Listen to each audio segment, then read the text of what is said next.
दिशा क्या होगा बेटा इसका नाम?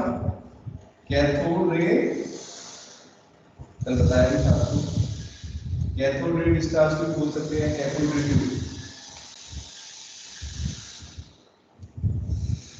ठीक है, क्या है बेटा ये?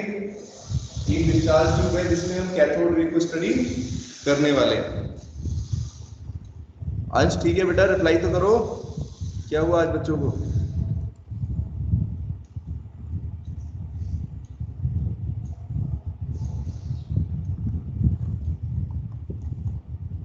कोई भी रिप्लाई भी नहीं कर रहा है, किसी ने विश भी नहीं किया, क्या बात है?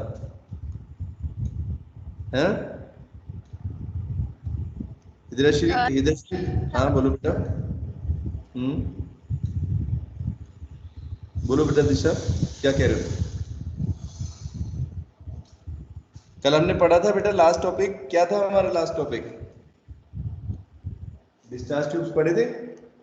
कैथोड रे ट्यूब बताना था आपको बेटा, मैं मॉनिटर्स में यूज करते हैं, स्क्रीन्स में यूज करते थे। बोलो।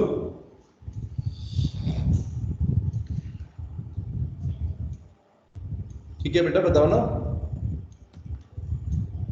अक्षय, ठीक है बेटा सब कुछ? Yes sir. बैटरी क्यों डाउन हो गई बच्चों की? बोल ही नहीं रहे हम। और टाइम भी देखो कितना हो गया, 5 मिनट हो गए, अभी बच्चे अभी जुड़े भी नहीं है पूरे। इतना लेट क्यों ज्वाइन कर रहे हो बेटा? क्या हुआ? चिरायु, चिरायु तो रिप्लाई करेगा नहीं। दीपक क्या हुआ? सर छुट्टियां पड़ गई? Internet problem. इंटरनेट प्रॉब्लम, अच्छा अच्छा। नहीं मैंने कहा कहीं छुट्टियों की वजह से ऐसा तो नहीं हो गया? 2-3 छुट्टियां आ गई तो एक्टिवनेस कम हो गई बच्चों की, ऐसा तो नहीं हुआ? दीप्ति, आ रहा है बेटा समझ में? क्या लिखा है मैंने बोर्ड पर देखो, क्या डायग्राम ड्रॉ किया है? इसको बोलते हैं कैथोड रे डिस्चार्ज ट्यूब। कल पढ़ा था हमने इसके बारे में, सीआरटी ट्यूब्स बताया था मैंने शॉर्ट में, इसको क्या बोलते हैं? CRT tube. अभी देखने से आपको नहीं लगेगा, लेकिन थोड़ा सा बेटा उसका डिजाइन अलग है, लेकिन सिस्टम यही है। मतलब कि उसमें इसी तरीके से 2 इलेक्ट्रोड्स लगे होते हैं, एक कैथोड होता है बेटा, एक एनोड होता है। ठीक है, नेगेटिवली चार्ज होता है, इसको नेगेटिव एंड से जोड़ दिया हमने तो ये कैथोड बन गया, एनोड जो है पॉजिटिव एंड से जोड़ दिया। नीचे हाई वोल्टेज लगा रखा है, बहुत हाई वोल्टेज है। ठीक है, तो ऐसे में बेटा अगर हम देखें, ऊपर वैक्यूम पंप है, वैक्यूम पंप बेटा क्या करेगा? क्या काम बताया था कल दीपक? इसमें से बेटा अगर इस डिस्चार्ज ट्यूब के अंदर से आपको एयर को हटा देना है, क्योंकि अगर बेटा एयर रहेगी तो एयर का भी आयनाइजेशन हो सकता है, तो एयर को हम क्या कर देंगे? पूरी तरह से हटा देंगे। तो क्या बन गया इसके अंदर? वैक्यूम बन गया। अभी कोई मीडियम नहीं है बेसिकली। ठीक है दीपक, समझ रहे मेरी बात? वैक्यूम का मतलब बेटा कोई मीडियम नहीं होता, जहां पर जैसे स्पेस में भी बोलते हैं हम कोई मीडियम नहीं है। अगर हम देखें स्पेस के अंदर, खाली स्पेस के अंदर, सोलर सिस्टम में देखें या हमारे उसमें गैलेक्सी में, तो जहां पर बेटा वैक्यूम का मतलब होता है where there is no medium, कोई मीडियम ना हो जहां से एक जगह से दूसरी जगह जा सके। तो बेटा बेसिकली होता क्या है इसमें कैथोड रे ट्यूब के अंदर, आप समझेंगे ऐसे भी बच्चे, कि जब हम बेटा कोई ऐसे एक ट्यूब लेते हैं जिसमें हम 2 इलेक्ट्रोड्स लगाते हैं, वैक्यूम पंप लगाते हैं, नीचे हाई वोल्टेज लगाते हैं, तो क्या देखते हैं दीपक कि क्या होता है? कैथोड से बेटा एक तरह की रेज जो है वो स्टार्ट होती है। कैसी रेज होती है? कैथोड रे से कुछ इनविजुअल रेज, इनविजिबल रेज, इनको हम देख नहीं सकते, है कि नहीं? इनको क्या बोलते हैं? Invisible raise. तो कैथोड से बेटा अगर स्टार्ट करें तो कैथोड से कुछ इनविजिबल रेज जो है वो स्टार्ट होंगी, और ये बेटा कहां तक जाती है? कैथोड से स्टार्ट होती है और कहां टर्मिनेट होगी? एनोड पर होगी, इस वाले टर्मिनल। ठीक है, बोलो आई मेरी बात समझ में? कैथोड रे की बेटा प्रॉपर्टी को हम डिस्कस करते हैं। मतलब बेसिकली इस डिवाइस का अपना सेटअप जो बेटा हमने किया है, इसका हमारा पर्पस क्या है Deepti? To study cathode ray. Cathode ray की प्रॉपर्टी को बेटा स्टडी करना है। ठीक है, और कैथोड रे मैंने कल आपको बताया था, कैथोड रे और कुछ नहीं, they are fast moving electrons. ठीक है, एक तरीके से बेटा क्या है वो? फास्ट मूविंग इलेक्ट्रॉन्स होते हैं। ठीक है, तो चलो, तो इसकी प्रॉपर्टी बेटा देखते हैं कौन कौन सी प्रॉपर्टीज है कैथोड रे की। प्रॉपर्टीज ऑफ कैथोड रे। चलो तो बेटा क्या क्या प्रॉपर्टीज होती हैं? पहली तो आपको मैंने बताई, कहां से स्टार्ट होगी? फ्रॉम नेगेटिव एंड या फ्रॉम कैथोड भी बोल सकते हैं। कैथोड में बेटा कौन सा चार्ज है इस इलेक्ट्रोड के ऊपर? नेगेटिवली चार्ज है। Negative charge. Good, negatively charge. तो बेटा नेगेटिवली चार्ज इलेक्ट्रोड है जिसको हम कैथोड भी बोल सकते हैं। यहां से बेटा स्टार्ट होती है ये, ऐसे लिख लो, दे स्टार्ट और ओरिजिनेट, ये की मतलब है इसका, ओरिजिनेट लिख देता हूं, originate from cathode negatively charge, और कहां तक बेटा जा रही है? एंड टर्मिनेट एट एनोड पर, टर्मिनेट एट एनोड। ठीक है, सिंपल है बेटा, समझ में आ गया सबको? सिंपल सी बात है। कैथोड रे, इसलिए इनका नाम भी बेटा क्या पड़ा? कैथोड रे, जो इसका नाम पड़ा है इस रेज का, वो इसलिए पड़ा क्योंकि वो कैथोड रे से स्टार्ट होती है। ठीक है, ठीक है अंश, आया समझ में? यस अब देखो बेटा, दूसरी चीज अब आप ध्यान देना, मैंने आपको बताया बेटा इसके अंदर हम क्या करते हैं, सारी एयर को बाहर निकाल देते हैं। एयर को बाहर कर दिया तो अंदर बेटा क्या है? वैक्यूम क्रिएट हो गया। वैक्यूम का मतलब आपको बताया बेटा कोई भी मीडियम इसके अंदर नहीं है। अब ये रेज अगर विदाउट एनी मीडियम चल रही है, मतलब कि बेटा ये रेज यहां से शुरू हुई और यहां तक पहुंचेंगी, लेकिन बीच में कोई भी मीडियम नहीं है।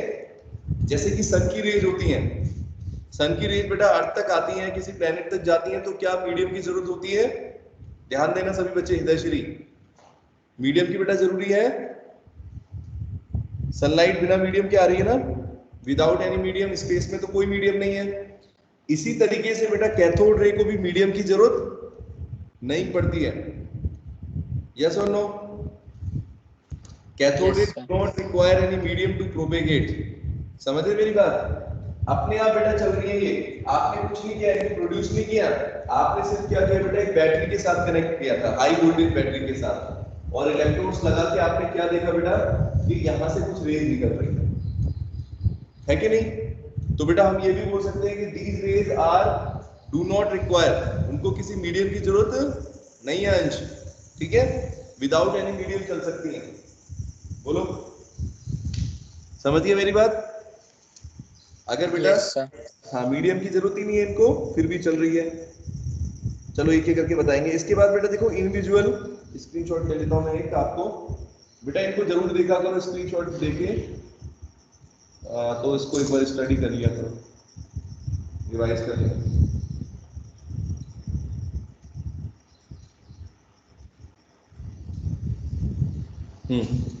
चलो, और बाकी प्रॉपर्टी, ये दूसरा बेटा हो गया, do not require any medium. और क्या बेटा पॉइंट्स हो सकते हैं इसके? यहां लिखते हैं,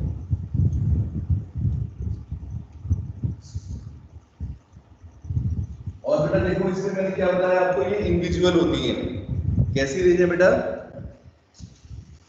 बोलो, इंडिविजुअल। अगर ये इंडिविजुअल है बेटा, इनको आप देख नहीं सकते, तो फिर इनकी प्रॉपर्टी को हम कैसे स्टडी करेंगे? मतलब कैसा पता चलेगा, कैसे पता चलेगा कि कैथोड रे ट्यूब के अंदर बेटा, इस डिस्चार्ज ट्यूब के अंदर, कि कैथोड रे वाकई में है? कैसे पता चलेगा हृदयश्री? इसके लिए बेटा हम क्या यूज करते हैं, देखो इंडिविजुअल है तो देख तो सकते नहीं नेक डाई से, समझिए मेरी बात? तो बेटा इसके लिए मैंने देखो पीछे क्या लगाया है यहाँ पर, ध्यान दे सभी बच्चे, क्या लिखा हुआ है? Fluorescent material, fluorescent screen. ये क्या होती है बेटा? फ्लोरोसेंट मटेरियल क्या होता है? कोई ऐसा मटेरियल बेटा, जैसे मान लो जैसे ही उस पर कोई रेज आएंगी, वैसे ही वो क्या होने लग जाए, उसमें से ग्लो हो जाएगा, वो एकदम से उसमें आपको शाइनिंग सी दिखेगी। समझ गया मेरी बात? कितनी शाइनिंग से बेटा रिलीज होगी। तो जैसे मान लो कैथोड रेज अगर पहुंचेंगी यहां पर, इस सरफेस पे बेटा टकराएंगी, तो क्या होगा? ये फ्लोरोसेंट स्क्रीन पर जैसे बेटा रेज आएंगी, तो मतलब एक तरीके से शाइनिंग से नजर आएगी, स्पॉट्स नजर आएंगे ब्राइट से। समझ रहे मेरी बात? इससे क्या पता चल जाएगा दीपक? प्रेजेंस ऑफ कैथोड रे को हम कैसे पता लगा सकते हैं बेटा? क्योंकि ये खुद तो इंडिविजुअल रेज होती है, तो इनके इफेक्ट को हम कैसे देख सकते हैं? जब बेटा इस स्क्रीन पर ये आएंगे तो ये ग्लो हो जाएंगे, ठीक है, इसीलिए हमने ये स्क्रीन यूज करी, इसको फ्लोरोसेंट स्क्रीन भी बोलते हैं। ठीक है, तो एक बार प्रॉपर्टीज में लिख लेते हैं। सेकंड पॉइंट बेटा क्या था, cathode ray, cathode ray do not require medium to propagate, इनको बेटा किसी भी मीडियम की जरूरत नहीं है। ठीक है बेटा, आ रहा है समझ में? ये सेकंड पॉइंट हो गया। इंडिपेंडेंट होती है, ये भी बोल सकते हैं बेटा अगर हम किसी मीडियम की जरूरत नहीं है तो इसका मतलब क्या हुआ दिशा, अगर आप चाहे एयर रखो, चाहे हाइड्रोजन रखो, ऑक्सीजन गैस रखो, कोई सा भी मीडियम रखो, वाटर रखो, कोई भी चीज रखो, इसका बेटा कोई भी इफेक्ट दिशा नहीं पड़ने वाला है। कैथोड रे की प्रॉपर्टी के ऊपर बेटा कोई भी इफेक्ट नहीं पड़ने वाला। ठीक है, तो इसको लिख सकते हैं। ठीक है, do not depend these rays do not depend upon nature of gas or medium। ठीक है, present in discharge। देखना बेटा थर्ड पॉइंट, सेकंड पॉइंट को मैं थोड़ा एक्सप्लेन कर रहा हूं। आ रहा बेटा समझ में? देखो, these rays do not depend upon the nature of gas or medium present in discharge tube। ठीक है दीपक, ये वही चीज है। अगर बेटा किसी भी मीडियम की जरूरत नहीं पड़ती तो आप चाहे कोई भी मीडियम रख दो, उससे कोई इफेक्ट पड़ने वाला है उसके ऊपर? बोलो। No sir. नहीं फर्क पड़ेगा। यानी आप बेटा कोई सी भी नेचर ऑफ गैस, यानी कि आप इसके अंदर कोई सी भी गैस भर दो, हीलियम, नियोन, आर्गन, कोई सी भी गैस अगर आप फिल कर दोगे, उस गैस की वजह से बेटा कैथोड रे के बिहेवियर पर आप देखोगे कोई भी इफेक्ट नहीं पड़ेगा, क्योंकि वो तो अपने सीधे चलेंगे, सीधे ट्रेवल करेंगे। ठीक है, मीडियम पर डिपेंड नहीं करती है। ठीक है बेटा, ये सेकंड पॉइंट हुआ। थर्ड पॉइंट क्या बता रहा था बेटा, ये रेज कैसी होती हैं? इनविजिबल। कैथोड रे और these rays are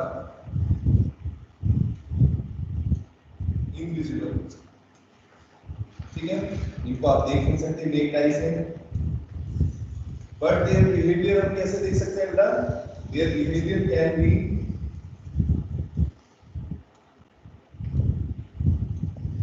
their behavior can be seen। कैसे देख सकते हैं बेटा? By using this fluorescent screen. कोई ऐसा मटेरियल ले लो जो शाइनिंग सरफेस शो करे, जैसे ही उस पर रेज आएंगी, can be seen by using a fluorescent screen.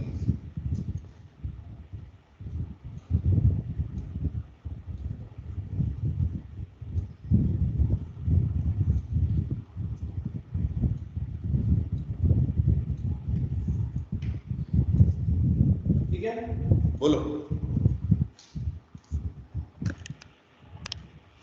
ठीक है, बताओ। Yes sir. आया बेटा सबको समझ में दिशा? वही लिखा है मैंने third point, they are these rays are invisible but their behavior can be seen by using fluorescent screen। तो एक्चुअल में तो वो दिखेंगे नहीं हमें, लेकिन हम उनके बिहेवियर को बेटा क्या कर सकते हैं, स्क्रीन पर कैप्चर कर सकते हैं पीछे की तरफ। जैसे ही ये रेज वहां पहुंचेंगी, वहां पर ग्लोइंग इफेक्ट दिखेगा आपको, जिससे आपको समझ में आएगा कि ये कैसी है, ये कोई रेज यहाँ पर टर्मिनेट पहुंच रही है। अब बेटा देखो दीपक, सबसे इंपॉर्टेंट पॉइंट इसमें कैथोड रे में क्या था बेटा, हमने पहले भी पढ़ा है इसको, कि इनका बिहेवियर आप देखो कहां से बेटा ओरिजिनेट हो रही है, ये कौन से एंड से हो रहे हैं, नेगेटिव के पॉजिटिव? बताओ जल्दी। नेगेटिव। और इनका बिहेवियर कैसा होगा फिर? अगर मान लो कोई रेज अगर कैथोड रे से स्टार्ट हो रही है तो उसका बेटा बिहेवियर कैसा होने वाला है? नेगेटिव। नेगेटिवली चार्ज, जैसे कोई नेगेटिवली चार्ज पार्टिकल होता है, बिल्कुल वैसे ही। ऐसा भी बोल सकते हैं ये रेज बेटा कैसी प्रॉपर्टी शो करेंगी, एक नेगेटिवली चार्ज पार्टिकल की तरह शो करेंगे अपनी प्रॉपर्टीज। ठीक है, तो यस।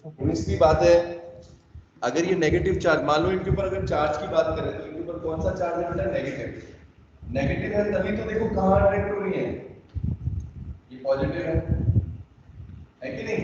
तो नेगेटिव से पॉजिटिव जाने का मतलब क्लियर है कि अपोजिट चार्जेस एक दूसरे को अट्रैक्ट कर रहे हैं।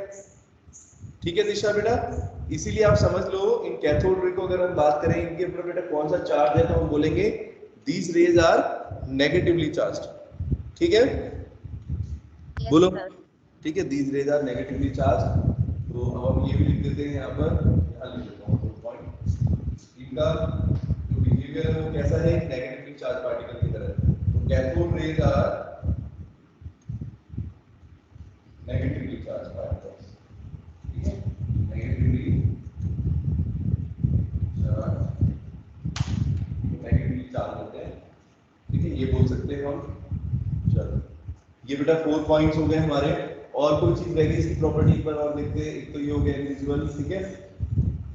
अच्छा हाँ, ये और चीज बेटा, एक तो इनकी प्रॉपर्टी, एक और पॉइंट इसमें है कि कैथोड रे में एक और चीज बेटा आपको ध्यान देनी है कि कैथोड रे बेटा एक तो इसकी नेचर ऑफ द गैस पर डिपेंड नहीं करते। इस चैम्बर के अंदर आप कौन सी गैस रखते हो डिस्चार्ज ट्यूब के अंदर, ठीक है। दूसरी बात बेटा क्या है इंपॉर्टेंट कि किस तरह का मटेरियल आप लेते हो। जैसे मान लो आप किस मटेरियल से बना रहे हो, कैथोड को किससे बना रहे हो और एनोड को किससे बना रहे हो। इन मटेरियल की नेचर का भी कोई बेटा इफेक्ट इसके ऊपर नहीं पड़ेगा। ठीक है, जैसे मान लो अगर आप आयरन मेटल की ले रहे हो, जिंक की ले रहे हो, कॉपर की ले रहे हो, किसी भी मेटल की लो, कैथोड रे बेटा आपको हर एक के अंदर दिख सकती हैं। दीपक समझ गया मेरी बात? These rays are independent of the nature of the material of the electrodes. Electrode का जो मेटल बेटा आप यूज कर रहे हो उस मेटल के नेचर पे डिपेंड नहीं करेगी कि आयरन मेटल है तभी निकलेगी या कॉपर है या जिंक है। किसी भी मेटल की अगर आप बेटा इलेक्ट्रोड्स लेते हो और उसको एनोड और कैथोड बनाते हो, एक बैटरी के साथ, हाई वोल्टेज बैटरी के साथ जोड़ते हो, तो सभी बच्चे ध्यान दें बेटा कि कैथोड रे बेटा सबके अंदर ओरिजिनेट होंगी, बिल्कुल एक जैसा बिहेवियर दिखाएंगी। ठीक है, हितश्री आया बेटा समझ में? Yes, क्या sir. मतलब है ना? तो इसका मतलब ये हो गया बेटा आप किसी भी मेटल की इलेक्ट्रोड्स ले सकते हो, बेसिकली जिंक की ले सकते हो, कॉपर की, सिल्वर की, किसी भी मेटल की आप ले लो, उसका कोई बिहेवियर में चेंज नहीं आएगा। तो यहाँ लिख देता हूँ फिर point that these cathode rays, these rays do not depend upon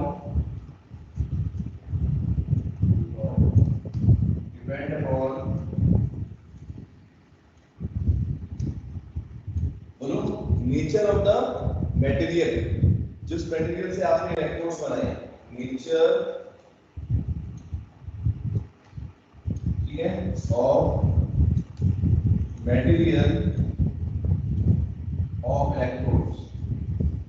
ठीक है, इलेक्ट्रोड के मटेरियल के नेचर के ऊपर डिपेंड नहीं करती है, ठीक है, इंडिपेंडेंट होती है। ये बेटा इसके 5 पॉइंट्स हो गए। इस तरीके से कैथोड रे के बारे में आप बहुत सारी चीजें समझ गए होंगे अभी तक। क्या क्या समझ में आया गौरव, बताओ बेटा जल्दी। देखो सारे पॉइंट्स मैंने बोर्ड पर लिख रखे हैं इस वक्त।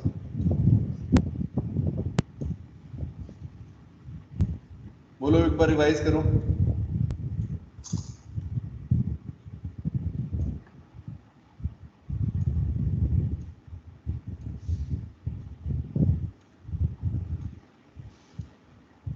बताए बेटा, हितेश्वरी बताओ बेटा क्या क्या प्रॉपर्टीज आपको समझ में आ गई। 5 पॉइंट्स मैंने लिखे हैं। Cathode rays start from cathode and move towards anode rays. Cathode The से rays स्टार्ट are होगी, कैथोड से बेटा एनोड तक जा रही है, फर्स्ट पॉइंट। फिर the rays are invisible, but their behavior can be observed by using fluorescent screen. Good, fluorescent screen का यूज कर सकते हैं। और They behave like a negatively charged particle. Behaviour कैसा होता है, नेगेटिवली चार्ज पार्टिकल की तरह होता है, बिल्कुल। They cannot depend upon the material of electrodes.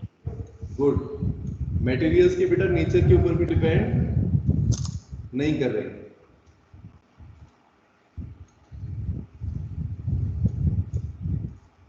Photo कैसे हो जाती है, चलो। तो बेटा ये हुई आपकी कैथोड रे। अब कैथोड रे मैंने आपको बताया और कुछ नहीं थी ये, ठीक है, these are nothing but the fast moving electrons. तो जो हम पढ़ते हैं सब एटॉमिक पार्टिकल्स के अंदर बेटा इलेक्ट्रॉन्स की डिस्कवरी कैसे हुई निकिता, तो निकिता बेटा इलेक्ट्रॉन्स की डिस्कवरी कैसे हुई, उसके लिए बेटा स्टार्टिंग कैसे हुई आप देख लो। सबसे पहले डिस्चार्ज ट्यूब, एक डिवाइस बना डिस्चार्ज ट्यूब जिसको बोलते हैं, माइकल फैराडे ने उसको बनाया। फिर उसमें बेटा थोड़ा सा इंप्रूवमेंट करके थोड़ा चेंज करके एक डिवाइस बनाया that is known as cathode ray tube. इस तरह का सेटअप बनाया, ठीक है, इसको बोलते हैं कैथोड रे ट्यूब, ठीक है। इसके अंदर बेटा फिर हमने क्या किया, कैथोड रे की प्रॉपर्टी को समझा और बाद में बेटा ये चीज वेरीफाई हो गई कि कैथोड रे ही इलेक्ट्रॉन्स होते हैं, ठीक है। कैथोड रे बेटा क्या होते हैं, इलेक्ट्रॉन्स होते हैं। लेकिन इस चीज को देखो कैसे वेरीफाई हुआ, ये चीज अभी बीच में देखेंगे। अब बेटा इस एक्सपेरिमेंट, ये जो मैंने बताया कैथोड रे के बारे में पता चल गया हमें, लेकिन कैथोड रे को बेटा स्टडी सबसे ज्यादा किसने किया, उनका नाम था जे थॉमसन, ठीक है। उन्होंने कुछ एक्सपेरिमेंट्स भी किए थे बेटा, उसमें से एक था, अभी पढ़ेंगे, चार्ज टू मास रेशियो निकाला उन्होंने इलेक्ट्रॉन्स के ऊपर या कैथोड रे के ऊपर बेटा क्या निकाला, चार्ज टू मास रेशियो। कैसे कैलकुलेट किया देखेंगे। उसके लिए उन्होंने एक डिवाइस बनाया, यही सीआरटी कैथोड रे ट्यूब था। इसको थोड़ा बेटा उन्होंने चेंज किया, क्या क्या चेंजेस किए देखेंगे। देखो तो एक्सपेरिमेंट का नाम था बेटा charge to mass ratio. Charge to mass ratio का बेटा मतलब क्या है, जैसे कैथोड रे है तो कैथोड रे बेटा कितना चार्ज है वो डिवाइड करें उसको मास से, ठीक है, कितना उसका मास है, तो उसको बोलते हैं चार्ज अपॉन मास रेशियो। इसको ऐसे लिख सकते हैं Q upon mE, Q upon mE ratio of electrons या कैथोड रे, ठीक है। कैथोड रे की स्टडी करते हैं, इसलिए किया था बताया बेटा आपको, साइंटिस्ट का नाम क्या था, जे थॉमसन, ठीक है।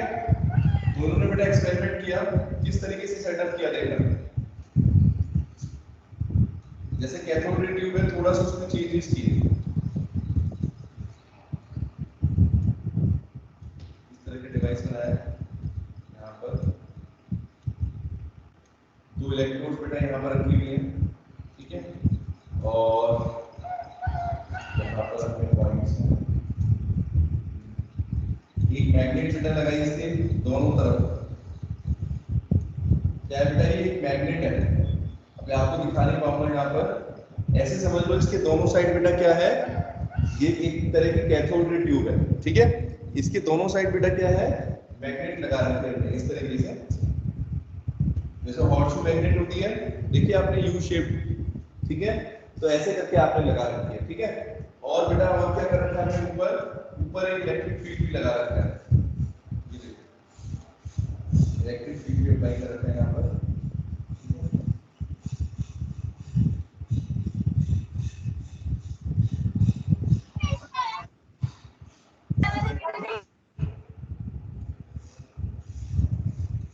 ठीक है बेटा। और ये दोनों क्या है आपके इलेक्ट्रोड्स हैं, यहाँ पर कैथोड हो गई, ये कैथोड हो गई, ये एनोड हो गई, इनको बेटा किसके साथ जोड़ दिया है, यहाँ पर बैटरी के साथ जोड़ दिया है, हाई वोल्टेज बैटरी, ठीक है। देखो बेटा इस तरह का सेटअप है, क्या क्या चीज आपको नजर आ रही है, देखो एक कैथोड रे ट्यूब के अंदर कुछ चीजें तो हमने पढ़ी थी, इस तरह का सेटअप तो देखा ही था, कैथोड थी, एनोड थी, और बेटा नीचे एक बैटरी लगा दी, ये तो सबको पता है। थोड़ा सा बेटा इसमें उन्होंने क्या चेंजेस किए, दिख रहा होगा सभी बच्चों को, ये देखो इस तरह का कुछ एक सेटअप ले लिया, ठीक है, एक बीकर जैसा दिख रहा है आपको, ठीक है, इसका एरिया बढ़ा दिया यहाँ से, और बेटा दो चीजें और दिख रही हैं आपको, एक मैग्नेटिक फील्ड बेटा इसमें लगाया हमने और एक इलेक्ट्रिक फील्ड लगाया। ये बेटा क्या हो गया एक तरीके का मैग्नेटिक फील्ड हो गया, मैग्नेट लगा दी मैंने यहाँ पर, और ये बेटा क्या थी इलेक्ट्रिक फील्ड। दोबारा बच्चों समझ में, मैग्नेट समझते हो, मैग्नेटिक फील्ड, तो इलेक्ट्रिक फील्ड नहीं पता होगा बच्चों को। निकिता इलेक्ट्रिक फील्ड का बेटा मतलब क्या हुआ, हम कैसे अप्लाई कर सकते हैं इलेक्ट्रिक फील्ड? देखो, अगर बेटा अगर बहुत हाई वोल्टेज हम किसी पर लगा देते हैं, जैसे मान लो ये चौक है, अगर इस चौक को बेटा मैं क्या करूं, दोनों एंड पर हाई वोल्टेज लगा दूं, तो हम ये भी बोल सकते हैं इसके अंदर बेटा क्या हो रहा है, इलेक्ट्रिक फील्ड का इफेक्ट दिखेगा आपको। ठीक है, अब इलेक्ट्रिक फील्ड का एक आपको सिंपल सी चीज बताता हूं। जैसे मान लो देखा होगा बहुत बच्चों ने, जैसे ट्रांसफॉर्मर्स होते हैं, है ना, या फिर बेटा देखो ये बड़े बड़े जो सप्लाई करते हैं, ट्रांसमिशन की लाइन समझते हो, बड़े बड़े वायर्स जाते हैं, ऊंचे ऊंचे जो वायर्स इलेक्ट्रिक करंट को फ्लो करवाते हैं, इनको बेटा ट्रांसमिशन लाइंस बोलते हैं। ठीक है दीपक, तो आपने कभी ध्यान दिया इन ट्रांसमिशन लाइंस के, अगर आप पास में खड़े हो तो आपको कुछ साउंड्स सुनाई देती हैं, सुनाई देती हैं? किसी ने ध्यान दिया, किसी बच्चे ने, अक्षय? या फिर मान लो ट्रांसफॉर्मर की वजह से साउंड्स नजर आती हैं। एक्चुअल में बेटा वो किसकी वजह से है, ये साउंड जो सुनाई दे रही हैं, ये एक तरीके से फिजिक्स में आप पढ़ोगे आगे, इलेक्ट्रिक फील्ड की वजह से होता है बेटा। क्या होता है? इलेक्ट्रिक फील्ड की वजह से। अब समझो क्या होता है, इन ट्रांसमिशन लाइन पर जो बेटा करंट जा रहा है, उसका वोल्टेज पोटेंशियल डिफरेंस की वैल्यू बहुत ज्यादा होती है। लिखा भी रहता है 10,000 20,000 की लाइन से, वो ट्रांसमिशन की लाइनों में पोटेंशियल डिफरेंस बेटा बहुत ज्यादा होता है। और जहां पर पोटेंशियल डिफरेंस बहुत ज्यादा होता है, वहां पर क्या होगा बेटा, इलेक्ट्रिक फील्ड क्या रहेगा, वहां पर अप्लाई रहेगा। समझ गए दीपक? तो अभी मैं सिर्फ ये चीज आपको यहाँ इसलिए समझा रहा हूँ कि अगर बेटा मैंने यहाँ पर इलेक्ट्रिक फील्ड अप्लाई किया है, ये दिख रहा है जो आपको, इलेक्ट्रिक फील्ड का मतलब ऐसे समझ लो कि आपने बहुत हाई पोटेंशियल डिफरेंस इनके बीच में लगा रखा है। ठीक है, अब हाँ, और उसमें बेटा देखो कैसे, अब किस तरीके से कनेक्ट करोगे, एक एंड को बेटा नेगेटिवली कनेक्ट करोगे, एक साइड तो बेटा पॉजिटिव चार्ज होगा, एक साइड नेगेटिव होगा। अगर ऊपर वाले को नेगेटिव मान ले, नीचे वाले को पॉजिटिव मान ले, ठीक है, तो दो एंड दिख रहे हैं आपको, एक नेगेटिव एक पॉजिटिव। बोलो दीपक, आई मेरी बात समझ में? एक तरफ बेटा नेगेटिव, एक तरफ पॉजिटिव। ठीक है, ऊपर वाले को ले लो पॉजिटिव, ये एंड आप पॉजिटिव ले लो, कोई सा भी ले सकते हैं, ऐसा कुछ नहीं है। एक बैटरी का एंड है और यहाँ पे बेटा ये नेगेटिव है, ये नेगेटिव है, पॉजिटिव, और ये बेटा एक मैग्नेट दिख रही है। समझ में आई मेरी बात? अब हम बेसिकली क्या करेंगे बेटा, थॉमसन ने क्या किया था, पहली बार जो है मैंने बताया कि इलेक्ट्रॉन्स की या कैथोड रे की बेटा वो क्या मेजर करना चाहते थे, चार्ज टू मास रेशियो, मतलब कि कैथोड रे के ऊपर बेटा कितना चार्ज होता है और डिवाइड करके देखेंगे उसकी मास की रेशियो निकालेंगे।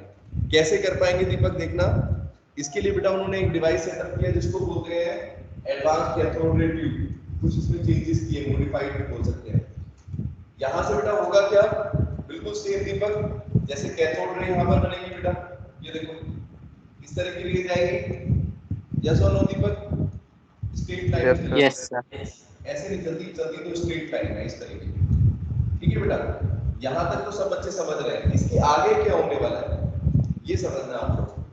बेटा पहले हम पहली कंडीशन देखते हैं, तीन कंडीशंस होंगी यहाँ पर। पहली कंडीशन हम क्या करते हैं, पहली कंडीशन में बेटा अभी मैंने ना इलेक्ट्रिक फील्ड ऑन किया है ना मैग्नेटिक फील्ड ऑन किया है, अभी मतलब सिंपल है, ना मैग्नेटिक फील्ड अप्लाई किया ना इलेक्ट्रिक फील्ड अप्लाई किया। तो अगर ये लाइंस बेटा अगर हम देखें तो कैथोड रे बेटा कैसे चलेगी दीपक, बिल्कुल स्ट्रेट। यहाँ ये पॉइंट आप कुछ भी बोल सकते हो, बी पॉइंट ले लो, ए पॉइंट ले लो, तो आपसे ठीक लगेगा। ठीक है, ए लेना चाहते हो ए ले लो, ठीक है, समझ गए मेरी बात? दिशा आई बेटा समझ में? ये स्टेट जाएंगी, क्यों? क्योंकि बेटा अभी क्या किया आपने, ना तो मैग्नेटिक फील्ड अप्लाई किया ना ही इलेक्ट्रिक फील्ड अप्लाई किया। तो बेटा सबसे इंपॉर्टेंट बात जो कैथोड रे की प्रॉपर्टी जो अभी तक नहीं पढ़ी थी आपने, वो थॉमसन ने बताई थी।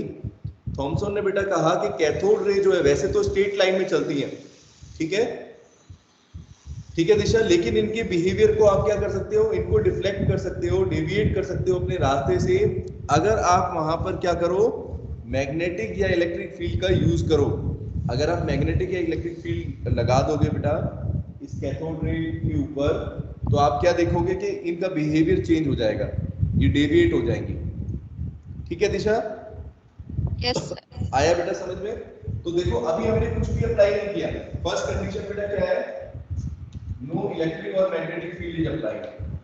ना तो इलेक्ट्रिक फील्ड अप्लाई किया ना ही मैग्नेटिक फील्ड अप्लाई किया। तो हमने क्या बेटा देखा कि स्ट्रेट लाइन में आएंगे, ठीक है, एट पॉइंट ए। चलो अब मैं आगे बताता हूं आपको। अब हम क्या करते हैं बेटा, अब हम करते हैं इलेक्ट्रिक फील्ड को अप्लाई। अगर हम इलेक्ट्रिक फील्ड को अप्लाई करेंगे तो क्या देखेंगे बेटा, कैथोड रे किस तरह की पार्टिकल्स हैं, किस तरह की रेज हैं, कौन सा चार्ज है इनके ऊपर, हाँ अक्षय नेगेटिव चार्ज है इनके ऊपर। तो बताओ यस सर। अगर इलेक्ट्रिक फील्ड की आप चार्ज देख रहे हो तो कहां पर अट्रैक्ट होगी ये, सोच के बताओ। पॉजिटिव। ये ऐसे डिविएट हो जाएगी, ये देखो यहां तो कहीं पर किसी भी पॉइंट पर हो सकता है मिल जाए, इस पॉइंट पर जाके इंटरसेक्ट करें। ठीक है बेटा, सबको आई मेरी बात समझ में हितेश्वरी? बोलो बेटा सिंपल है, क्योंकि ये रेज बेटा नेगेटिवली चार्ज है तो ये पॉजिटिव चार्ज की तरफ क्या हो जाएंगी, अट्रैक्ट होंगी। तो ये डिफ्लेक्ट हो जाएंगी बेटा, डेविएट हो जाएंगी अपने रास्ते से, सीधे ना जाके कहां हो जाएंगी, ऊपर की तरफ बी पॉइंट पर। तो अगर हम इलेक्ट्रिक फील्ड को अप्लाई करेंगे तो बेटा सेकंड पॉइंट क्या देखेंगे, फर्स्ट तो देखा कि स्ट्रेट लाइन में जा रही है, कोई इलेक्ट्रिक फील्ड अप्लाई नहीं किया। जब हमने बेटा इलेक्ट्रिक फील्ड को अप्लाई किया तो हमने क्या देखा, कहां पर आ जाएंगे बेटा, पॉइंट बी बोल देते हैं, ठीक है। आई मेरे समझ में गौरव, विदेशी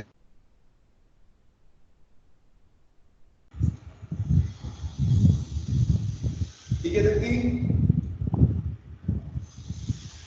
अप्लाई करो बेटा एक बार आगे समझ में। अब देखो Yes, sir. अब थर्ड कंडीशन अप्लाई करते हैं। थर्ड कंडीशन क्या करेंगे, मैग्नेटिक फील्ड बेटा अप्लाई करेंगे। अब इलेक्ट्रिक फील्ड को बंद कर देते हैं, इलेक्ट्रिक फील्ड को नहीं लगाते अभी, सिर्फ मैग्नेट को चालू रखेंगे, मैग्नेट का असर चालू रखेंगे, ठीक है। इलेक्ट्रिक फील्ड आपने अभी हटा दिया, इलेक्ट्रिक फील्ड हटा दिया या इसको बंद कर दिया।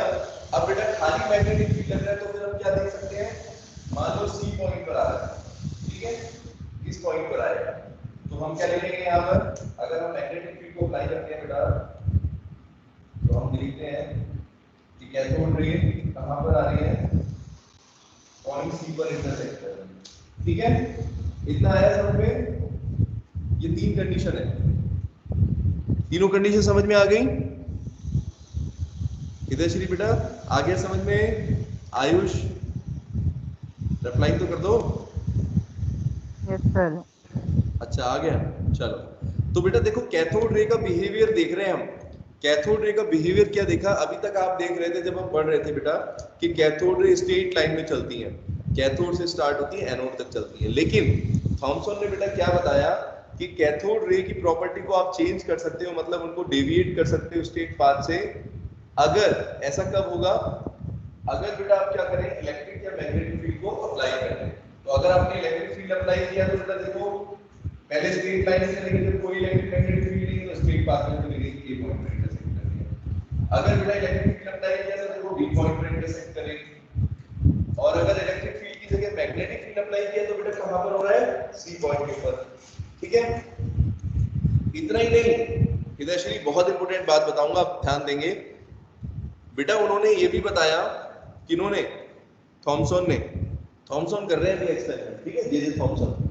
तो उन्होंने बेटा ये कहा कि इन कैथोड रे को बेटा हम वापस, जैसे डेविएट हो गई ना, इन रेज को आप बेटा वापस इसी पाथ पर ला सकते हो। लेकिन उसके लिए क्या करना पड़ेगा बेटा, दिशा क्या करना पड़ेगा, इलेक्ट्रिक और मैग्नेटिक फील्ड को बेटा क्या करना पड़ेगा, बैलेंस करना पड़ेगा। समझ गए मेरी बात? जैसे मैग्नेटिक और इलेक्ट्रिक फील्ड की वैल्यू को अगर हम चेंज करके देखें, बराबर करने की कोशिश करें, तो बराबर करके बेटा कहां पर ला सकते हैं, वापस ए पॉइंट पर ला सकते हैं। आयुष मेरी बात समझ में आई, मैंने क्या कहा, हम बेटा कैथोड रे को यस सर। वापस ए पॉइंट पर ला सकते हैं, लेकिन उसके लिए अपने को क्या करना पड़ेगा, इलेक्ट्रिक और मैग्नेटिक फील्ड, जैसे मान लो दो फोर्सेस लग रहे हैं, ऐसे समझ लो, वो पढ़ा है ना आपने न्यूटन्स लॉ में कि बेटा एक फोर्स ऊपर खींच रहा है, एक फोर्स नीचे खींच रहा है। जब तक ये अनबैलेंस रहेंगे तब तक वो आप एक कॉमन पॉइंट पर नहीं लाओगे। लेकिन अगर मान लो आपको ए पॉइंट पर लेके आना है तो क्या करना पड़ेगा, जितना बेटा ऊपर फोर्स लग रहा है इलेक्ट्रिक फील्ड की वजह से, उतना ही आपको क्या करना पड़ेगा, नीचे से फोर्स लगाना पड़ेगा, बैलेंस करना पड़ेगा। तो अगर हम दोनों को बैलेंस कर लें तो बेटा हम क्या कर सकते हैं, by carefully balancing, by balancing the electric और magnetic field, electric field and magnetic field को अगर बैलेंस कर दें, ठीक है, can bring cathode ray at 2.8,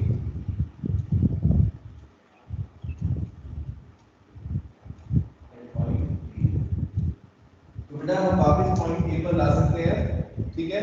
और ऐसा हम क्यों कर रहे हैं, देखो जो थॉमसन ने एक्सपेरिमेंट किया था बेटा, उनका पर्पस क्या था, देखो ऊपर हेडिंग क्या लिखी हुई है मैंने, एक्सपेरिमेंट किस लिए कर रहे हैं, क्योंकि वो जानना चाहते हैं कि कैथोड रे पर बेटा चार्ज और मास की रेशो कितनी है, इसकी वैल्यू कितनी है। समझे मेरी बात दीप्ति? तो उसका बेटा हमारा मेन पर्पस ये था। अब ये जो उन्होंने इतना सब कुछ किया, अलग अलग टाइप से जो एक्सपेरिमेंट करा, अलग अलग पॉइंट पर डेविएशन, एक्चुअल में बेटा वो क्या कर रहे थे, वो हर एक पॉइंट पर चार्ज और मास की रेशो को कैलकुलेट कर रहे थे, ठीक है। अगर स्टेट पास कर देता था ऐसे, फिर इलेक्ट्रिक को रिजर्व हो गया, फिर उसके बाद उन्होंने क्या किया, वापस ए पॉइंट पर देखा। अब वापस बेटा जब ए पॉइंट पर देखा तो उन्होंने क्या किया, चार्ज और मास की रेशो को कैलकुलेट किया। अब ये कैसे हुआ मैं आपको बताता हूँ, इतना ज्यादा डिटेल में पढ़ने की जरूरत नहीं है। वैसे उन्होंने बेटा ये कहा था कि जितना ज्यादा डेविएशन हो रहा है, समझ रहे दीपक, जितना ज्यादा बेटा डेविएशन हो रहा है उससे हम बता सकते हैं कि कितना ज्यादा इसके अंदर कितना चार्ज या मास की रेशो है, मतलब, ठीक है। अब जैसे मान लो ज्यादा डेविएशन होने का मतलब क्या है, ऐसे समझो आप, अगर बेटा अगर मान लो अगर हम इलेक्ट्रिक फील्ड कम लगाते हैं, ठीक है दिशा, मान लो 10,000 वोल्टेज लगाते हैं पहले स्टार्टिंग में, अगर हम 10,000 वोल्टेज लगाते हैं बेटा, तो मान लो यहाँ पर कहीं पर आ रहा है डिफ्लेक्शन। अगर हम 20,000 लगाएंगे, 20,000 पोटेंशियल डिफरेंस लगाएंगे वोल्टेज की वैल्यू, तो कहां पर डिफ्लेक्शन बढ़ेगा या कम होगा? अगर हम इलेक्ट्रिक फील्ड की वैल्यू को बढ़ाएं,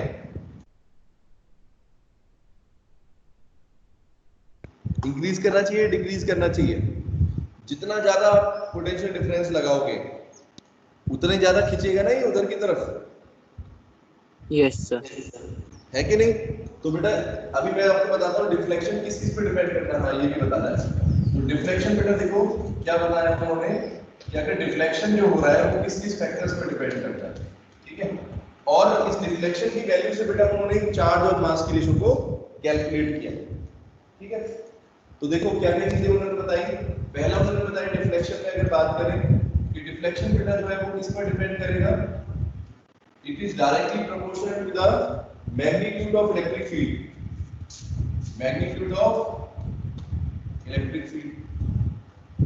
बेटा जितना ज्यादा इलेक्ट्रिक फील्ड लगाएंगे उतना ही ज्यादा क्या होगा, डेविएशन बढ़ जाएगा, ठीक है। समझ गए मेरी बात? जितना ज्यादा इलेक्ट्रिक फील्ड लगाया उतना ज्यादा मैग्नीट्यूड बढ़ा, फर्स्ट फैक्टर। दूसरा बेटा क्या है, देखो डेविएशन। दूसरा फैक्टर क्या था, अगर हम मास की बात करें, पार्टिकल जो भी बेटा कैथोड रे हैं या जो भी पार्टिकल इसके अंदर चल रहे हैं, अगर इनका मास बेटा जो है, अगर मास m है तो उसका क्या इफेक्ट पड़ेगा। अब ऐसे समझो इस चीज को, अगर कोई ये चौक है, अब मान लो अगर ये छोटा चौक है तो इसको मैं आसानी से डेविएट कर सकता हूँ कि नहीं आयुष? अगर बेटा अगर इसका मास कम है, मान लो अभी आधी चौक है, इसको मेरे को डेविएट करना है, खींचना है, फोर्स लगाना है इस पर, तो मैं आसानी से कर सकता हूँ। अब थोड़ा सा बड़ा चौक लूंगा, इससे अगर इसका मास बढ़ जाए, डबल हो जाए, तो मेरे को क्या करना पड़ेगा, ज्यादा फोर्स अप्लाई करना पड़ेगा, फोर्स लगेगा, यस। तो डेविएशन क्या होगा बताओ? अगर मास बढ़ाएंगे तो डेविएशन क्या हो गया? अगर भारी चीज है तो उसको आप आसानी से मूव कर सकते हो क्या? नो। नो। जैसे आपने ये भी देखा होगा मोमेंटम वाले केस में पढ़ते थे हम कि अगर बेटा कोई हल्की ऑब्जेक्ट होती है तो उसको आसानी से फोर्स लगा के आप डेविएट कर दोगे, लेकिन अगर मास बढ़ गया तो इसका मतलब आपको बेटा क्या है, अगर आप सेम फोर्स लगाओगे तो कहीं ना कहीं डेविएशन की वैल्यू क्या हो जाएगी बेटा, कम हो जाएगी। तो डेविएशन बेटा किसके इनवर्सली प्रोपोर्शनल होता है, मास ऑफ सब्सटेंस, जो भी सब्सटेंस है, ठीक है, जो भी रेज आप ले रहे हो, जो भी मेटेरियल के यहाँ पर पार्टिकल ले रहे हो, सब्सटेंस है, ठीक है, पार्टिकल ले रहे हो, मास ऑफ पार्टिकल, ठीक है बेटा। इनवर्सली प्रोपोर्शनल किसके होता है, मास के, मास ऑफ पार्टिकल। आइए समझ में दिशा बेटा, इतना दो फैक्टर्स हमने देख लिए हैं, magnitude of electric field, mass of particle, ठीक है। और बेटा क्या चीज हो गई, और किस पर डिपेंड कर सकता है डिफ्लेक्शन। यहाँ पर बेटा इलेक्ट्रिक या मैग्नेटिक फील्ड दोनों आ सकते हैं। अगर मैग्नेटिक फील्ड बढ़ाओगे तब भी क्या होगा, डेविएशन बढ़ेगा। ठीक है, एक मास पर हो गया इनवर्स प्रोपोर्शन, मास अगर कम होगा तो इधर। थर्ड चीज बेटा चार्ज की बात करते हैं। चार्ज पर कैसे होगा, अगर मान लो ये कैथोड रे है, ठीक है, अब ऐसे मान लो आप कि एक कैथोड रे पार्टिकल है, एक इलेक्ट्रॉन है, तो अगर बेटा, हाँ अक्षय, अगर एक इलेक्ट्रॉन यहां पर अगर मूव कर रहा है मान लो सपोज, ठीक है, एक उस पर चार्ज है मान लो 1.6, पता होगा चार्ज है ना इलेक्ट्रॉन पर कितना होता है, -1.6 × 10⁻⁻90। अब बेटा मान लो कि एक चार्ज की वैल्यू है, एक इलेक्ट्रॉन है, और दूसरी तरफ क्या है, उसमें 5 इलेक्ट्रॉन है। तो सोचो अगर चार्ज की वैल्यू बढ़ेगी दीपक, अगर चार्ज की वैल्यू बढ़ेगी तो डिफ्लेक्शन पे क्या असर होना चाहिए, डिफ्लेक्शन कम होगा या ज्यादा होगा अगर हम चार्ज की वैल्यू को बढ़ा दे तो? अगर हम चार्ज को इंक्रीज करें तो बेटा क्या होगा, इलेक्ट्रिक फील्ड उसमें क्या इफेक्ट देखोगे,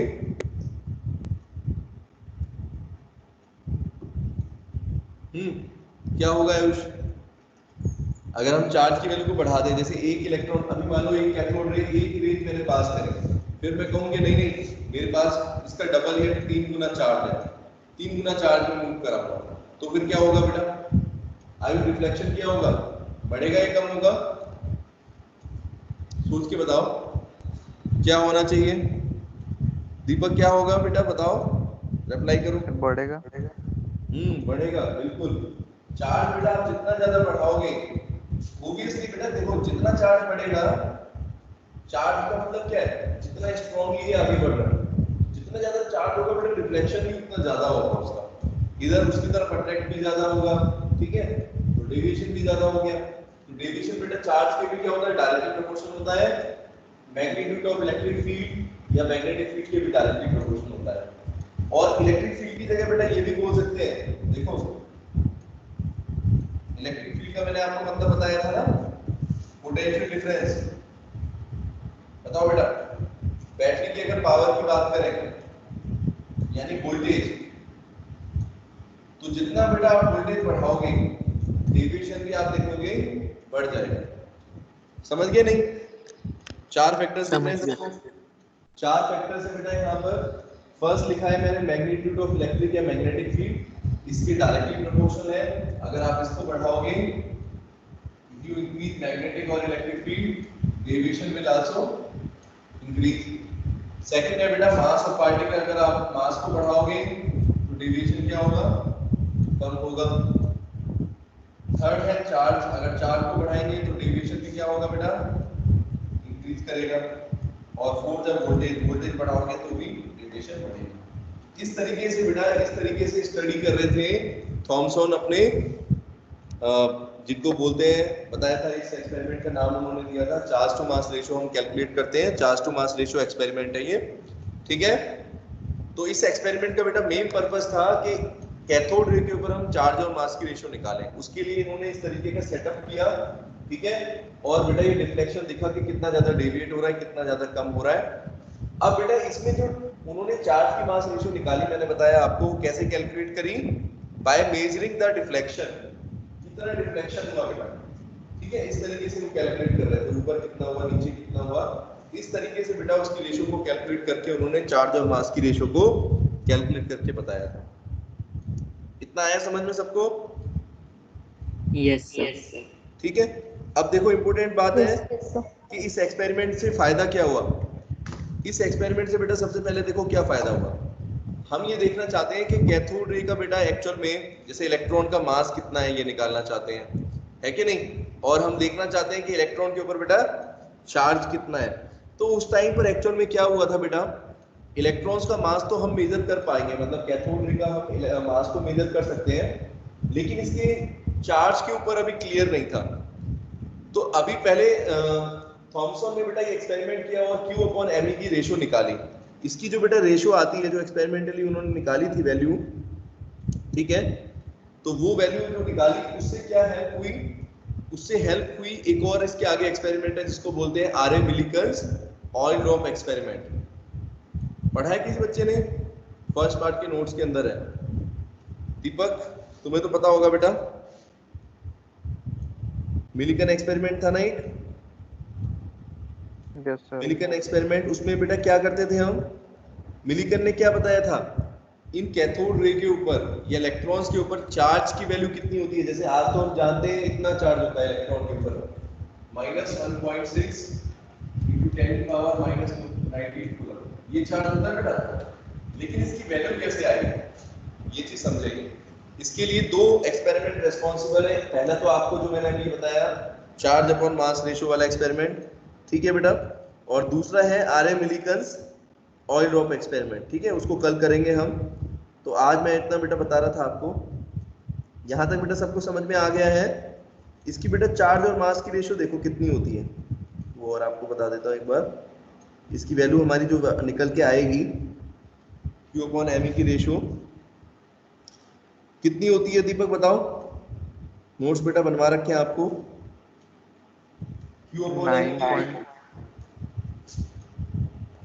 कितनी आएगी, 9 वो तो मास बता रहे हो आप। इस रेशियो की बेटा वैल्यू कितनी थी Q/m की, 6.6 समथिंग, अभी मैं बताता हूं आपको देख के। एग्जैक्टली बेटा है 6.67 × 10 की पावर, ठीक है। तो ये बेटा जो थी एक्चुअल में, जो आप जो बात समझ रहे हो, देखो ऐसे समझो बेटा कि मास ऑफ इलेक्ट्रॉन्स है और चार्ज ऑफ इलेक्ट्रॉन्स है, ये इस एक्सपेरिमेंट के बाद ही हम फाइंड आउट कर पाए। उससे पहले हमें अपने को नहीं पता था कि क्या इनका चार्ज होता है। ये देखो इसकी वैल्यू आई बेटा, इट इज इक्वल टू, आप जो बता रहे हो बेटा वो तो मास ऑफ इलेक्ट्रॉन है। पहले ये देखो कि इसके ऊपर कितनी वैल्यू थी, तो ये वैल्यू दे रखी है, देखो ये रहा Q/me की रेशियो है बेटा 1.75 × 10 की पावर 11, 1.75 × 10 की पावर 11, ठीक है। और इसकी यूनिट बेटा क्या हो जाएगी, देखो चार्ज अपॉन मास का मतलब क्या है, चार्ज की यूनिट कौन सी होती है दिशा, चार्ज की यूनिट बेटा क्या होती है, कूलम, और मास नीचे लिखा है तो कूलम पर केजी हो गई, जैसा नो, ठीक है। Yes sir.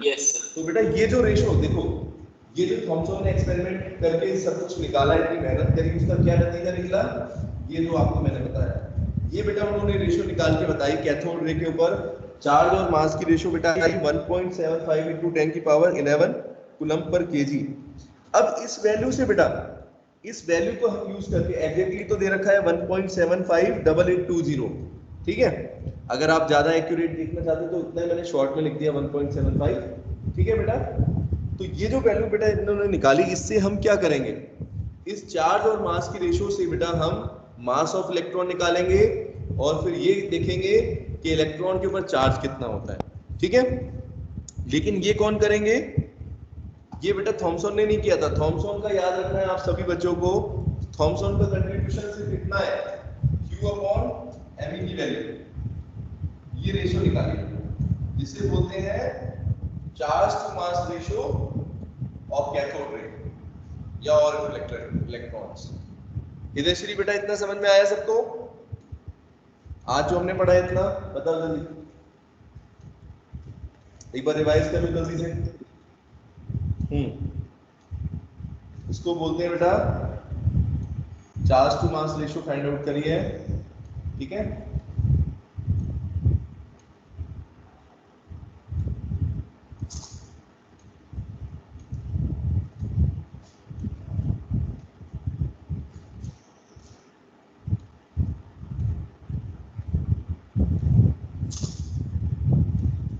बोलो बेटा, ठीक है।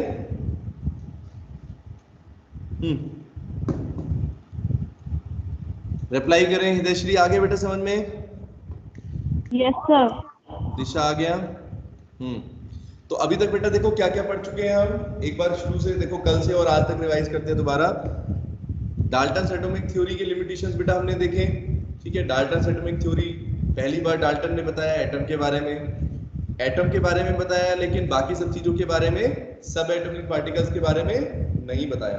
उनके बारे में बेटा हमें स्टडी करनी थी, तो कहां से शुरुआत होती है इसकी, फाराडे के डिस्चार्ज ट्यूब से, ठीक है। डिस्चार्ज ट्यूब से हमने फिर कैथोड रे की प्रॉपर्टी को डिस्कस किया कैथोड रे डिस्चार्ज ट्यूब के अंदर। फिर कैथोड रे की प्रॉपर्टी को बेटा आगे किसने बढ़ाया, जे थॉमसन ने। उन्होंने एक्सपेरिमेंट किया, that is charge to mass experiment, ठीक है, Q upon M ratio of cathode ray, ठीक है। इसके अंदर उन्होंने क्या किया बेटा, एक कैथोड रे ट्यूब का यूज किया जिसको मॉडिफाइड कैथोड रे ट्यूब बोल सकते हैं, ठीक है दीपक, मॉडिफाइड कैथोड रे ट्यूब। यहाँ पर बेटा देखो इस सेटअप को याद करने का तरीका मैंने आपको बताया, ये सब तो पहले जैसे ही है, ये सेटअप अलग से है, ठीक है। तो यहाँ पे बेटा क्या क्या है, कैथोड है आपके पास नेगेटिव इलेक्ट्रॉन और एनोड लगाया आपने, दो प्लेट्स ले ली यहाँ पर, ये मेटल की प्लेट्स है, ठीक है, एक कैथोड है और एक एनोड है। उसके बाद बेटा फिर हमने क्या किया, नीचे हाई वोल्टेज लगा दिया है और यहाँ पर फिर मैंने आपको बताया दो चीजें और लगाई, एक मैग्नेट लगा दिया आपने, हॉर्सशू मैग्नेट ले लिया, कोई भी मैग्नेटिक फील्ड अप्लाई कर दिया, और बेटा ऊपर नीचे क्या किया, इलेक्ट्रिक फील्ड को अप्लाई कर दिया। फिर उन्होंने बेटा क्या किया, थॉमसन ने एक्सपेरिमेंट करके ये देखा, अलग अलग कंडीशन जनरेट करी। पहली कंडीशन बेटा कब करी, उन्होंने इन कैथोड रे को पास कराया इन अब्सेंस ऑफ इलेक्ट्रिक फील्ड, कोई भी इलेक्ट्रिक या मैग्नेटिक फील्ड नहीं है, ठीक है, यानी absence of electric field, absence of electric और मैग्नेटिक फील्ड। तो बेटा उन्होंने देखा इस टाइम पर क्या हुआ था, इस टाइम पर रेज कैसे चल रही थी बेटा, स्ट्रेट पॉइंट पर आ जाएंगे, ठीक है, अगर कोई भी इलेक्ट्रिक या मैग्नेटिक फील्ड अप्लाई नहीं करेंगे तो स्ट्रेट पाथ पर चलेंगे। फिर दूसरी कंडीशन बेटा कब आएगी, सेकंड कंडीशन, जब हम इलेक्ट्रिक फील्ड अप्लाई करेंगे, आयुष इलेक्ट्रिक फील्ड अप्लाई करेंगे तो कहां पर आ रही है,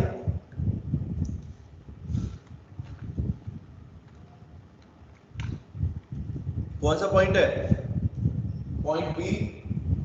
ये पॉइंट भी ध्यान रखना, आपको डायग्राम में ध्यान रखना बेटा कि कहां की तरफ बनाना है, जहां पर रेज पॉजिटिव की तरफ दे रखे हो, जैसे इलेक्ट्रिक फील्ड है तो उसका बेटा चार्ज है आपका, अगर पॉजिटिव जहां है, अगर इस पॉजिटिव को मैं नीचे लेता तो आयुष कहां पर हो जाता डेविएशन, बताओ, अगर मैं इस पॉजिटिव को नीचे लेता तो नीचे की तरफ होता, समझ गए सभी बच्चे। इसलिए याद मत करना कि ए पॉइंट बी पॉइंट, समझो कि पॉजिटिव एंड कहां पर है बेटा, जहां पर पॉजिटिव एंड है उसकी तरफ अट्रैक्ट होंगे, ठीक है। फिर थर्ड कंडीशन क्या था, जब आपने मैग्नेटिक फील्ड अप्लाई किया तो बेटा हो सकता है नीचे की तरफ डायरेक्शन पर आ जाए, ठीक है, तो इस डायरेक्शन पर आएगा तो पॉइंट सी हम दे सकते हैं, यहाँ पर मान लो कोई पॉइंट्स दिया, 3 पॉइंट्स ये दिख रहे हैं ए बी सी। अगर बेटा हमने फिर उसके बाद उन्होंने क्या किया, इलेक्ट्रिक और मैग्नेटिक फील्ड को क्या किया, आपस में बैलेंस किया, इस तरीके से बैलेंस किया दोनों फोर्सेस को कि वापस जो है कैथोड रे स्ट्रेट पाथ पर आ जाए। और ऐसा जब हो गया बेटा तो उन्होंने फिर क्या किया, चार्ज और मास की रेशियो को कैलकुलेट कर लिया, ठीक है। कितनी वैल्यू आई, याद रखने वाली बात है, 1.7580 into 10 की पावर 11 कूलम पर केजी, बेटा इस वैल्यू को याद रखना, ठीक है, ठीक है बेटा।